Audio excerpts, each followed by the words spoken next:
अस्सलाम वालेकुम। आज हम बात करने वाले हैं रॉबी की। रॉबी एक शॉर्ट स्टोरी है जिसके राइटर हैं आइजैक एसिमोव। आइजैक एसिमोव पैदा हुए 1920 में रशिया में, लेकिन इन्हें कहा जाता है रशियन बॉर्न अमेरिकन राइटर क्योंकि ये मूव कर गए थे यूएस में। इसके अलावा ये हैं एक बायोकेमिस्ट और माने जाते हैं one of the biggest science fiction writer. और अगर हम इनके राइटिंग स्टाइल के बारे में बात करें तो हमें पता चलता है कि इन्होंने बहुत ही अनइम्बेलिश राइटिंग की है। अनइम्बेलिश के मीन के बहुत ज़्यादा फ्लावरी इनकी राइटिंग नहीं है, बहुत ही सिंपल और बहुत ही कूल डायलॉग्स इन्होंने यूज़ किए हैं, यानी कि इनके करैक्टर्स बहुत ज़्यादा सिंपल थे और इनके डायलॉग्स जो हैं वो बहुत ज़्यादा फंक्शनल थे। ठीक है, यानी कि इनका है टेलीग्राफिक मिनिमम ऑफ लैंग्वेज। इसका मतलब ये होता है कि आपने कंसाइज वर्ड्स यूज़ किए हैं और डायरेक्ट आपके डायलॉग्स हैं, डायरेक्ट आपका मोड ऑफ कम्युनिकेशन है। तो चलिए बढ़ते हैं अपने मेन टॉपिक की तरफ जो कि है रॉबी। रॉबी को ओरिजिनली 1940 में स्ट्रेंज प्ले फेलो के नेम से पब्लिश किया गया था, लेकिन उसके बाद एसिमोव ने इसको रिवाइज़ किया और रीटाइटल कर दिया, यानी कि दोबारा से नाम देकर इसको रॉबी के नाम से देकर और अपनी न्यू बुक जो कि है आई रोबोट उसके अंदर शामिल कर दिया। आई रोबोट बेसिकली 9 स्टोरीज़ की कलेक्शन है और इसमें सबसे टॉप में रॉबी ही आती है। तो हर जो शॉर्ट स्टोरी है वो रोबोटिक्स के एस्पेक्ट्स के बारे में बात करेगी, रोबोट्स के डिफरेंट पहलुओं के बारे में बात करेगी, डिफरेंट चीज़ों के बारे में बात करेगी और मज़ीद ये कि इनका सोसाइटी के ऊपर क्या इम्पैक्ट होगा, क्या सोसाइटी के ऊपर असर होगा, सोसाइटी इसको किस तरह से लेगी। ठीक है, और यही चीज़ हम रॉबी पे देखेंगे। तो अभी हम बात करेंगे इसी बुक के मेन थीम की। One of the key theme जो है, जो कि सारी बुक के ऊपर इम्प्लाई हो रहा है, यानी कि रॉबी के ऊपर भी इम्प्लाई होगा, रॉबी स्टोरी के ऊपर भी। तो इसको देखते हैं।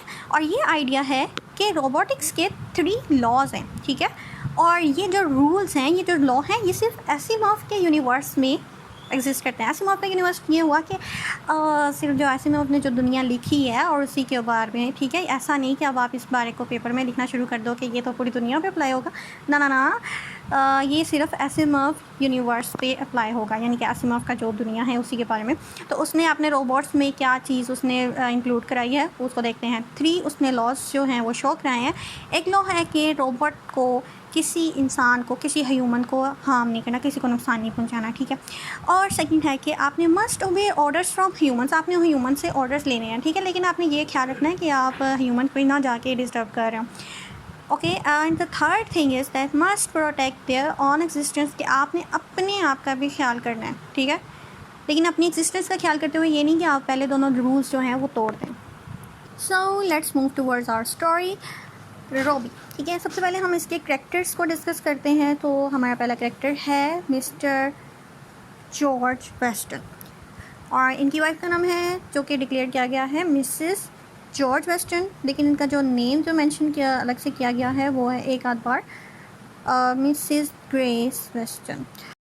तो और इनकी एक डॉटर है जिसका नाम है ग्लोरिया और इसका जो ख्याल रखता है वो है रॉबी। स्टोरी स्टार्ट होते ही हमें दिखाई देता है कि रॉबी और ग्लोरिया जो है वो अपने यार्ड में हाइड एंड सीक खेल रहे हैं। दोनों आपस में बहुत ही ज़्यादा एंजॉय कर रहे होते हैं और हमें पता चलता है कि दोनों आपस में कितने इमोशनली अटैच हैं। ग्लोरिया रॉबी की नाराज़गी को बर्दाश्त नहीं कर सकती है और रॉबी भी ग्लोरिया से बहुत ज़्यादा अटैच है। दोनों आपस में खेल रहे होते हैं कि मिसेस वेस्टर्न जो ग्लोरिया की मदर हैं वो उनको कॉल करती हैं कि वो घर के अंदर आ जाएँ गुस्से से। जैसे ही वो दोनों अंदर आते हैं तो मिसेस वेस्टर्न ग्लोरिया को डांटती हैं कि मैं कब से तुम्हें आवाज़ दे रही हूँ कि ये लंच का टाइम हो चुका है। और इसके बाद मिसेस वेस्टर्न रॉबी को कहती हैं कि वो अंदर चले जाए, लेकिन ग्लोरिया को ये बात पसंद नहीं आती। Later that afternoon missus Weston mister Weston से बात करती हैं कि मुझे रॉबी नहीं पसंद, आप रॉबी को वापस भेज दें और मुझे नहीं पसंद कि वो ग्लोरिया की हिफाजत करे, क्योंकि और वो इस बात का रीज़न देती है It has no soul and no one knows what it may be thinking. A child just isn't made to be guided by a thing of matter. वो कहती है जी कि इसके अंदर तो कोई सोल ही नहीं है और हमें पता भी नहीं होता कि ये किस वक्त क्या सोच रहा हो और हम कोई बच्चा है, कोई इस तरह की चीज़ तो नहीं है कि हम इसे रोबोट के हवाले कर दें। मिस्टर वेस्टन को ये बात बहुत अजीब लगती है और वो बताता है उसे कि ये 2 सालों के बाद तुम्हें ही ये बात क्यों ख्याल में आ रही है और 2 सालों से वो उसकी टेक केयर कर रहा है वो एक्सप्लेन करती है कि उस वक्त तो बस मुझे अपना जो लॉर्ड उतारने की बस ज़रूरत थी और बस ये एक फ़ैशनेबल चीज़ थी और एक नोवेल्टी थी इसमें। नोवेल्टी मतलब कि कोई नई चीज़ आई थी मार्केट में, तो मैं तो बस इसको लेना चाहती थी। लेकिन अब मुझे डर लगता है कि ये कहीं गो बरसक ना हो जाए, ये कहीं ना फट वगैरह ना जाए, इसको कुछ हो ना जाए। और इस पर मिस्टर वेस्टर्न उसको रिमाइंड कराते हैं कि तुम क्या फर्स्ट लॉ ऑफ रोबोटिक्स भूल चुकी है, जिसमें ये कहा गया है कि रोबोट के लिए ये बिल्कुल ही इम्पॉसिबल चीज़ है कि वो ह्यूमन बींग को कोई नुकसान पहुंचा सके। तो वो बिल्कुल ही खुद ही ऑफ हो जाएगा अगर वो इस तरह का कुछ करने लगेगा। लेकिन मिसेस वेस्टर्न उससे कहती है कि नहीं, बिल्कुल भी नहीं। मसला ये है कि वो अपनी एज के बॉयज़ एंड गर्ल्स के साथ खेलने से मना कर देती है, ठीक है। तो ये no way for a little girl to grow up, कि ये किसी छोटे बच्चे के लिए बड़े होने वाली बात नहीं है कि वो फिर रोबोट के साथ ही लगा रहेगा। ये जो लाइंस कोटेशंस की आ रही हैं, इसको आपने अच्छे से याद कर लेना है, एज इट इज़ इसको आपने लिखना है। आगे बढ़ते हैं। 2 रातों के बाद मिसेस वेस्टर्न मिस्टर वेस्टर्न के पास दोबारा से आती हैं और उसको समझाने लगती हैं कि रोबी जो है वो बहुत ज़्यादा डेंजरस हो गया है अकॉर्डिंग टू नेबर्स। वो कहते हैं कि हम अपने बच्चों के पास इसको नहीं आने देंगे, तो ये हमारी बेटी के लिए कोई अच्छी बात नहीं है। तो बस वो बार बार इस बात को रिपीट करती रहती है कि until mister western is bore down, के बस वो जी हाँ अपने हथियार डाल देता है वो आदमी। उस वीक के एंड पे मिस्टर वेस्टर्न ग्लोरिया को एक शो में लेके जाते हैं जिसका नाम विसी वॉक शो बताया गया है। जब वहाँ से वो वापस आते हैं तो ग्लोरिया को एक नया डॉग अपने पर्च पे खड़ा हुआ मिलता है। वो उसको देख के बहुत ज़्यादा खुश हो जाती है और उससे मिलती है, और उसके बाद वो रोबी के पास अंदर भाग के जाने की कोशिश करती है और उसको बुलाती है क्योंकि वो उससे मिलवाना चाहती है उस डॉग से। लेकिन जब उसे पता चलता है कि घर में तो रोबी है ही नहीं, तो वो बहुत ज़्यादा अपसेट हो जाती है। मिसेस वेस्टर्न उसको एक्सप्लेन करती है कि रोबी तो बस खुद ही चला गया, उसको बहुत रोका और उसको बुलाया, पर वो चुप करके चला ही गया। लेकिन तुम परेशान मत हो, हम उसको ढूंढेंगे। लेकिन ग्लोरिया जो है इस बात को समझ नहीं पाती, उसको ये बात बहुत ज़्यादा बुरी लगती है। वो बस ज़िद करने लग जाती है कि मुझे बस रोबी ही चाहिए।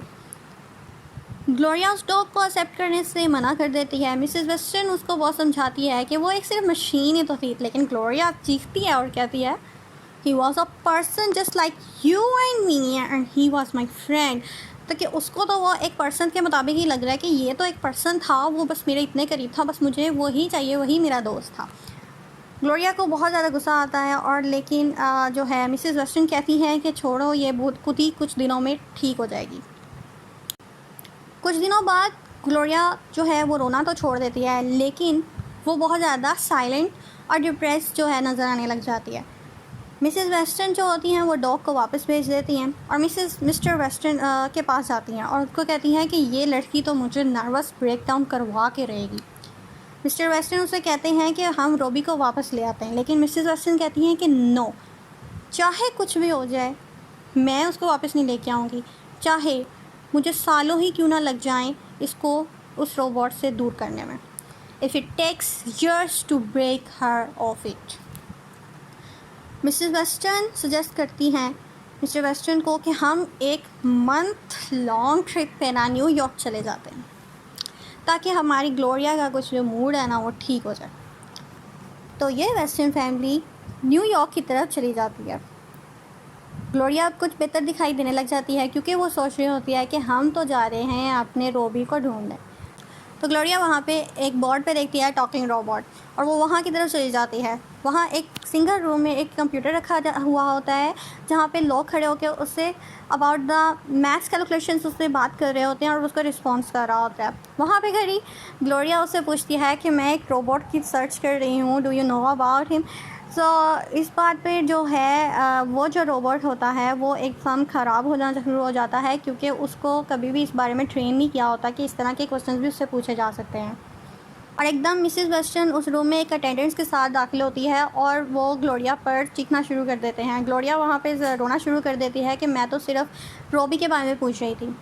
उस रात को मिसेस वेस्टर्न से ये कहते हैं कि क्यों ना हम ग्लोरिया को एक ऐसी कंपनी में लेकर जाएं जहाँ पर उसको ये दिखाया जाए कि रोबोट जो हैं वो इंसान नहीं होते, वो मैन मेड होते हैं, ताकि इस तरह हो सकता है हमारी जो ग्लोरिया है वो थोड़ी बेहतर हो जाए। वहाँ पे ग्लोरिया रोबी को देख लेती है और वो भागते हुए उसकी तरफ जाती है और अचानक आगे से ट्रक आ रहा होता है, एक ट्रैक्टर आ रहा होता है। मिस्टर वेस्टन ग्लोरिया की तरफ भागते हैं उसको रोकने के लिए, उसको बचाने के लिए, और जो मिस्टर स्ट्रोथर्स वहाँ के अटेंडेंट हैं वो सिग्नल करते हैं ट्रैक्टर के ड्राइवर को कि वहाँ पे वो रुक जाए, लेकिन ऐसा नहीं हो पाता और रॉबी फटाफट से उसको बचा लेता है। कहा गया ओनली ह्यूमंस, द ओवरसीयर्स, वहाँ पे देखने वाले तो सिर्फ ह्यूमंस थे और it take times to act, के उनको तो टाइम लगेगा कोई एक्ट करने में। तो लेकिन रॉबी वहाँ पे सिर्फ वो चीज़ थी जो ह्यूमन नहीं थी और वो इमीडिएटली उसने जाके ग्लोरिया को बचा लिया और इसी तरह अडल्ट्स थोड़े मुतमईन हो गए। मिसेस वेस्टन उसी वक्त अपने हस्बैंड के ऊपर गुस्सा करना शुरू कर देती हैं कि ये सारा तुम्हारा प्लान था और तुमने ही रॉबी को यहाँ पे प्लांट किया था, और मिस्टर वेस्टन इस बात को मान भी जाते हैं और इसी तरह मिसेस वेस्टन को वो मना लेते हैं कि अब हम रूबी को वापस अपने घर लेके जाएंगे। उसके 4 इयर्स के बाद स्पीकिंग रोबोट्स जो हैं इन्वेंट किए गए और उन्होंने नॉन स्पीकिंग मॉडल्स को तमाम को ख़त्म कर दिया। रॉबी जो था नॉन स्पीकिंग मॉडल था और इसके बाद उसमें गवर्नमेंट ने इम्प्लांट किया कि 2003 से 2007 के जो दरमियान में हैं वहाँ पे सिर्फ साइंटिफिक रिसर्च के लिए ही रोबोट्स को रखा जाएगा और रोबोट्स को घरों में नहीं रखा जाएगा। रॉबी और ग्लोरिया को एक दूसरे को आफ्टर ऑल गुड बाय कहना ही पड़ा।